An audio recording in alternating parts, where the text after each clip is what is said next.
far does $1,500 go in the rental market?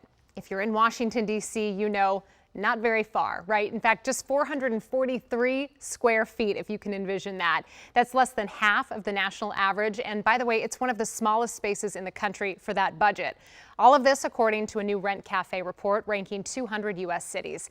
Joining me now to break down what this means for renters is Doug Ressler, Senior Analyst and Manager of Business Intelligence at Yardi Matrix. Good to have you with me today. Thanks for having me. Now, for renters who want to get, the most value for their money, are there some specific neighborhoods or maybe suburbs in the DMV where that $1,500 is going to get them a little bit further?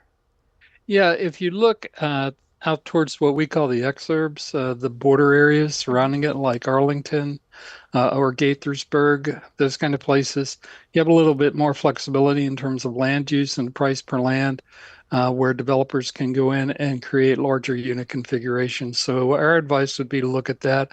Also, the purple line has extended east to the old RFK Stadium, and there is some flexibility there in terms of land use. Okay, so we got options. All is not lost. I love that. What factors are driving, some of the higher costs and limited space in DC rentals? And do you see any signs that these dynamics maybe will change in the future?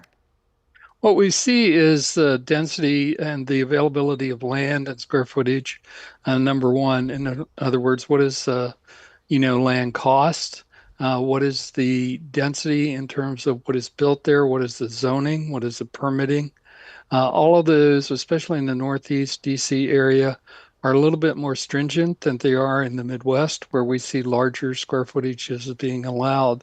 So one of the things that's occurring, and Mayor Bowser is looking at this, is in terms of adaptive reuse, where they're looking at taking vacant or underutilized office buildings and converting them, especially in the east side of DC, Navy Yard and north, which they call the conversion corridor. So there's a lot of that occurring, which gives you a little bit more square footage, Sure. As opposed to building from ground up and a little less cost. When you heard 443 square feet for $1,500 in DC, I don't know, I'm just curious, under your trained eye, you look at these numbers and you've seen the national averages.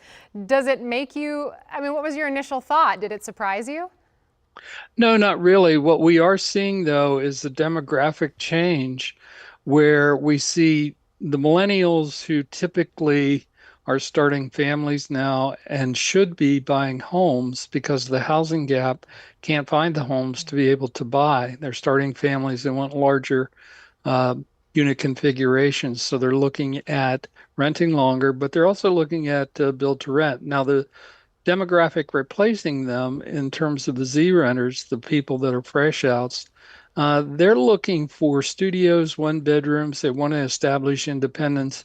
They don't have families necessarily, and they're looking to work in close proximity to where they work. So they're much more inclined to take the smaller unit configurations of 400, 500 square feet and live in those in practical housing. All right, given the findings of your recent study, what practical advice would you give to renters just kind of hoping to maximize their apartment size and just quality of life? I know we're getting ready to run, but any last minute advice for them? Do the research. Rent Cafe, that's what they're there for. It's a pro bono service from Yardi Systems, using Yardi Matrix data. And so what you should do is do your research, know what your budget is.